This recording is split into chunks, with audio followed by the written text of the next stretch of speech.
berezitasun bat, nik aita daukat 57 urtez indarre lana egin zuena, beraz, niretzat ez da bakarrik, ekitaldi xube bat eta ekitaldi bat garrantzitsua alkate bezala eta herritar bezala, noski baietz, baina baita etxean ere, gure etxean ezin zan ezer esan indarren aurka.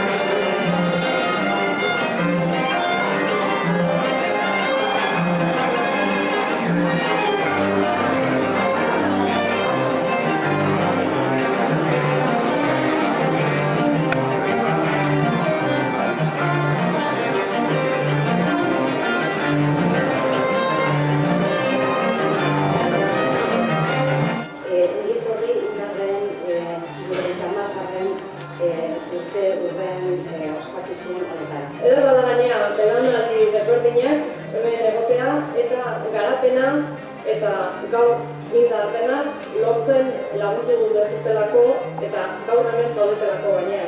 Bidea luzea izan da, badakigu, eta industria bere garaian hasi zen dutena gaur punta-puntakoa da eta hemendik aurrera ziur nago hala izango dela ere.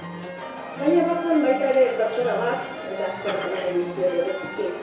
Sinistu zuena, indar aurrera ateratzeko gaitasuna zegoen. Gaitasuna zegoela pertsonetan, enpresa gaitasuna zuela. Horitzak ere une horretan ez dauka konfiantza beriekin. Eta Javier Madariaga baztu dugu.